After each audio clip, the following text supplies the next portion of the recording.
ఓం నమః శివాయ శ్రీమాత్రే నమః. మిత్రులకి శ్రేభిలాషులకి అలాగే నన్ను ఇంతగా ఆదరిస్తున్న యూట్యూబ్ ప్రేక్షకులందరికీ కూడా పేరు పేరు ధన్యవాదాలు. మిత్రులరా, మీ అందరికీ పరాదేవత ఎల్లవెల్లలా మీతో ఉండి మీ మనోవాంఛ నెరవేర్చాలని మనస్ఫూర్తిగా కోరుకుంటున్నాను. మిత్రులరా, మీ అందరికీ చాలా రోజుల తర్వాత మళ్ళీ మీకు ఈ వీడియోలో కనిపిస్తున్నాను. నేను రెగ్యులర్గా వీడియోస్ని మీకు పదార్థం చూపిస్తూ చేస్తూ ఉంటాను. ఏదన్నా మధ్య మధ్యలో వస్తూ ఉంటాను. చాలామంది అడుగుతున్నారు, గురువుగారు మీరు కనిపించడం లేదని. అందుకే మళ్ళీ మీకు ఒకసారి కనిపించి వీడియో చేద్దామని మీ ముందు రావడం జరిగింది. ఎందుకంటే నేను పదార్థాలు చేసే వీడియోలు పదార్థం చూపించేయడం వల్ల మీకు త్వరగా అర్థమవుతుందనే ఉద్దేశంతో నేను చూపించడం జరుగుతుంది. ఈరోజు పదార్థంతోనే ఒక ఉపాయం ఉంది. రేపు గురువారం, అలాగే పౌర్ణమి ఉంది. మనం ఎవరికైనా సరే చాలా చాలా అద్భుతమైన ఫలితం కలగాలనుకున్నప్పుడు మనసులో ఉన్న కోరికలు, అలాగే లక్ష్మీ అమ్మవారి యొక్క కృపా కటాక్షం కలగడానికి ఈ గురువారం పౌర్ణమి రోజున ఒక చిన్న అద్భుతమైన పురాతనమైన ఉపాయం చెప్తాను. ఈ ఉపాయం మన పెద్దలు అంతకుముందు రోజుల్లో చేసేవారు. ఇప్పుడు ఈ ఉపాయానికి కావాల్సిన పదార్థాలు ఎలా చేయాలి, ఏ విధంగా చేయాలి మీకు నేను పూర్తిగా వివరిస్తాను. చిన్న మంత్రం అంటే గురూపదేశం అనే మంత్రం కూడా ఈ ఉపాయంతో పాటు ఉంది. అలాగే ఈ ఉపాయాన్ని ఆడవారైనా మగవారైనా చేయవచ్చు. ఆడవారు నెలసరి సమయంలో మాత్రం చేయకూడదు. ఎవరికైతే అంటే మనసులో కోరికలు నెరవేర్చుకోవాలి, త్వరగా తీరాలనుకుంటున్నారో వారు ప్రయత్నం చేయవచ్చు. అలాగే లక్ష్మీదేవి కృపా కటాక్షం కలుగుతుంది. రేపు పౌర్ణమి, దీన్ని వట పౌర్ణమి అని కూడా అంటారు.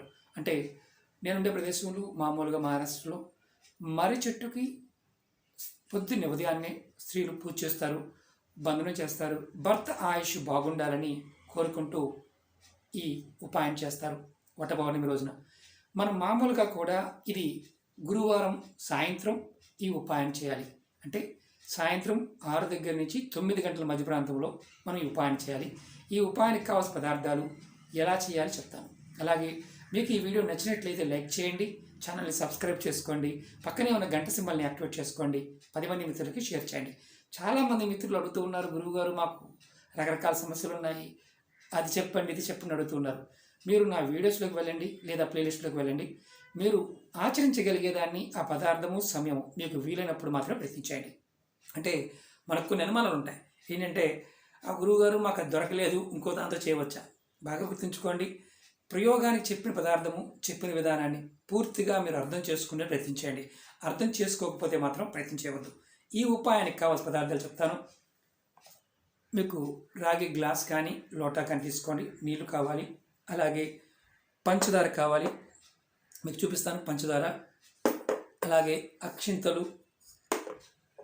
పాలు, అలాగే మామిడి పండు కానీ అరటి పండు కానీ, ఈ రెండిట్లో ఏదైనా పర్వాలేదు. మళ్ళీ మీరు చాలామంది అడుగుతూ ఉంటారు, గురువుగారు మీరు ఎర్రటి పండు చూపించారు, మేము ఎర్రటిదే వాడాలా అని. ఏ కలర్ అయినా పర్వాలేదు, ఇబ్బంది లేదు. ఈ ఉపాయానికి కావాల్సిన పదార్థాలు. ఈ పౌర్ణమి రోజున ఈ ఉపాయం చేసి ఫలితాన్ని మీరు ఖచ్చితంగా షేర్ చేసుకోండి. ఎందుకంటే ఇది ప్రతి పౌర్ణమికి కూడా చేయవచ్చు. చాలా శక్తివంతమైన ఉపాయం. మనం మామూలుగా పౌర్ణమి గురువారం వచ్చిందంటే మనం గురు పౌర్ణమిగా అంటే సాయిబాబాని ఎక్కువగా ఆరాధించేవారు ఆ రోజు ఉపవాసం ఉండి చేస్తూ ఉంటారు. ఎవరికైనా సరే మీరు గుర్తుంచుకోండి, ఎవరికైనా సరే ఎప్పుడు ఇంట్లో డబ్బుకు సంబంధించి ఇబ్బందులు వస్తూ ఉన్నప్పుడు మీరు ఈ ఉపాయాన్ని నిర్భయంగా చేయండి. అంటే పౌర్ణమి రోజున మనం ఈ ఉపాయం చేయడం వల్ల లక్ష్మీదేవి ఆకర్షింపబడుతుంది. అలాగే మీరు మనసులో ఉన్న కోరికలు ఏదైతే ఉంటాయో ఆ కోరికలన్నీ తీరే మార్గం తెలుస్తుంది. ముందుగా మీరు ఏం చేస్తారంటే ఆడవారైనా మగవారైనా సరే స్నానం చేసి సాయంత్రం అంటే మీరు ఈ ఉపాయం చేస్తున్నప్పుడు గుర్తుంచుకోండి, ఎవరైతే చేస్తున్నారో వారు కంపల్సరీగా స్నానం చేయాలి. ఆహార నియమాలు అంటే ఏమీ లేదు. నెలసరి ఉన్నప్పుడు మాత్రం ప్రయత్నం చేయవద్దు. కుటుంబ సభ్యులు ఎవరికి నెలసరి ఉందనుకోండి, ఇబ్బంది లేదు, చేయవచ్చు. ముందుగా మీరు స్నానం చేసి తర్వాత ఇలా ఒక గ్లాస్ తీసుకోండి, అన్నీ రెడీ చేసుకోండి, చెప్పిన పదార్థాలను రెడీ చేసుకోండి. రెడీ చేసుకున్న తర్వాత మీరు ఈ గ్లాసులో ముందుగా మీరు ఏం చేస్తారంటే అంటే కాపర్ గ్లాస్ మాత్రమే వాడాలి, వేరే గ్లాస్ ఏది వాడడానికి లేదు. కాపర్ లోటా కానీ చెంబు కానీ గ్లాస్ కానీ ఇలా నీళ్ళు తీసుకోండి. దానిలో కొంచెం అక్షింతలు ఇదిగోండి, అక్షింతలు ఇలా వేయండి, ఇలా వేయండి. అక్షింతలు వేసిన తర్వాత మీరు దీనిలో పంచదార ఒక 2 స్పూన్లు పంచదార చూపిస్తాను. ఇది కూడా నేను వేస్తాను, ఎందుకంటే ఇలా లైవ్ వీడియో చేస్తున్నప్పుడు ప్రాబ్లం ఏంటంటే వేసే పదార్థం చూపించడానికి వీలు కాదు. ఇలా పంచదార వేయండి. నేను పంచదార కూడా వేసాను. పంచదార వేయండి. తర్వాత పాలు కూడా కాసిన పాలు మాత్రం వాడకూడదు, పచ్చి పాలు తీసుకోండి. పాలు కూడా దీనిలో చూడండి కొద్దిగా, మీకు చూపించడం కోసం మాత్రమే ఈ వీడియో, గుర్తుంచుకోండి. ఇలా వేసిన తర్వాత దీంట్లో 2 స్పూన్లు పంచదార వేసాము, అక్షింతలు వేసాము, పచ్చి పాలు పోసాము. ఇది సాయంత్రం పూట చేస్తున్నాం. తర్వాత మీరు ఈ నీటిని సాయంత్రం 6 నుంచి 9 మధ్య ప్రాంతంలో చంద్రుడు మనకు కనిపిస్తాడు, పౌర్ణమి చంద్రుడు కనిపిస్తాడు. చంద్రుడు కనిపించినప్పుడు ఇలా మీరు 2 చేతులు ఇలా పట్టుకొని ఈ గ్లాసుని కానీ లోటా కానీ మీరు ఈ భాగం ఉంది కదా నుదుటి భాగానికి ఇలా పెట్టి కింద ఏదన్నా బౌల్ కానీ మీరు గిన్నె కానీ పెట్టుకోండి. ఈ నీటిని చంద్రుడికి చూస్తూ అర్ఘ్యం ఇవ్వాలి. అర్ఘ్యం ఇచ్చేటప్పుడు గుర్తుంచుకోండి, బాగా గుర్తుంచుకోండి. నీటికి చంద్రుడిని అర్ఘ్యం ఇచ్చిన తర్వాత పండుని చూపించాలి. ఎలా చేయాలో చెప్తాను. మీరు అర్ఘ్యం ఇచ్చిన తర్వాత ఇలా మీరు కరెక్ట్గా చూడండి, మన బొట్టు ఏదైతే నుదురుందో ఆ హైట్ నుంచి ఇలా ఇవ్వాలి 2 చేతులతో. అర్ఘ్యం ఇచ్చిన తర్వాత పండు తీసుకోండి, మామిడి పండు కానీ అరటి పండు కానీ ఏదైనా తీసుకోండి. ఇలా చేత్తో పట్టుకోండి.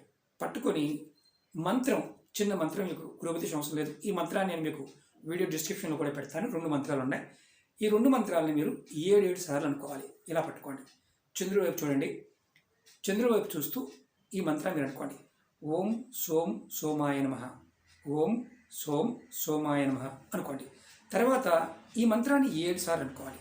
తర్వాత ఇంకొక మంత్రాన్ని ఓం నమో భగవతే వాసుదేవాయ, ఓం నమో భగవతే వాసుదేవాయ అని 7 సార్లు అనుకోండి. ఒక్కొక్క మంత్రాన్ని 7 సార్లు. తర్వాత అది అరటిపండు కానీ మామిడికాయ కానీ ఈ 2 తీసుకొని, వేరే పండు తీసుకోకూడదు, ఈ 2 పళ్ళు మాత్రం తీసుకోండి.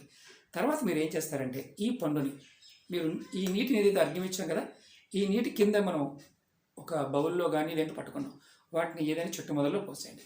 ఈ పండుని కట్ చేసి, అరటిపండు అయినా మామిడి పండు అయినా సరే, మీ కుటుంబ సభ్యులు ఎంతమంది మీకు ఆ సమయంలో అందుబాటులో ఉంటారో వారందరికీ ప్రసాదంగా పెట్టండి. స్వామివారికి మీరు ఇలా 2 చేతులతో పట్టుకుని చూపించాలి చంద్రుడికి. మీరు ఇది చేయటం వల్ల అంటే జాతకరీత్యా మీకు మానసికమైన సమస్యలు ఉన్నా తగ్గుతాయి. అలాగే మీ జాతకంలో ఏదైతే ఇబ్బందుల వల్ల, మానసిక ఇబ్బందుల వల్ల, ఆర్థికమైన సమస్యల పట్ల సరైన నిర్ణయాలు తీసుకోలేకపోతున్నారో ఆ నిర్ణయాలు కూడా మీరు తీసుకోగలుగుతారు. అలాగే ఇది చేయటం వల్ల మీ మనసులో ఉన్న కోరికలు ఏదైతే ఉన్నాయో అవన్నీ కూడా నెరవేరే మార్గాలు తెలుస్తాయి. అలాగే లక్ష్మీదేవి ఆకర్షింపబడుతుంది. అన్నిటికంటే ముఖ్యమైనది ఏంటంటే ఈ మంత్రజపం అయిపోయిన తర్వాత మీరు ఈ పండుని కుటుంబ సభ్యులు అందరూ తీసుకున్నారు, ప్రసాదంగా తీసుకున్నారు, అయిపోయింది. ఆ తర్వాత మీరు మామూలుగా భోజనం చేయవచ్చు, ఎలాంటి ఇబ్బంది లేదు. అంటే ఉపవాసం ఉండాల్సిన అవసరం లేదు, పడుకునే నిబంధనలు కూడా ఏమీ లేవు. ఇప్పుడు మెయిన్ ఇంపార్టెంట్ అంటే ఈ ఉపాయాన్ని మీరు ఓపిక ఉంటే ప్రతి పౌర్ణమికి చేయండి. ప్రతి పౌర్ణమికి అంటే ఏ రోజు వచ్చినా పర్వాలేదు, ప్రతి పౌర్ణమికి చేయండి. ఖచ్చితంగా మీకు లక్ష్మీదేవి ఆకర్షింపబడుతుంది. మనం ఈరోజు వట పౌర్ణమి అంటే గురువారం నాడు వట పౌర్ణమి రోజు మొదలుపెట్టి మనం ప్రతి పౌర్ణమికి చేస్తూ ఉంటే కుటుంబంలో ఉన్న ఏదైతే ధనానికి సంబంధించిన ఇబ్బందులు ఉన్నాయో అవి తొలుగుతాయి. లక్ష్మీదేవి ఆకర్షింపబడుతుంది. మీ మనసులో ఉన్న కోరికలు నెరవేరుతాయి. ప్రయత్నపూర్వకంగా చేయండి. అంటే మన ఇంట్లో ఉండే వస్తువులే కదా.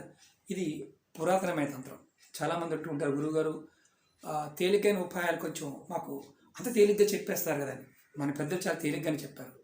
మీకు డబ్బు ఖర్చు కాకుండా ఉన్న వాటి మీద కాస్త నమ్మకం తక్కువగా ఉంటుంది. ఎందుకంటే మనం డబ్బు ఖర్చు పెడితేనే పని అవుతుందన్న భావంతో ఉంటాం.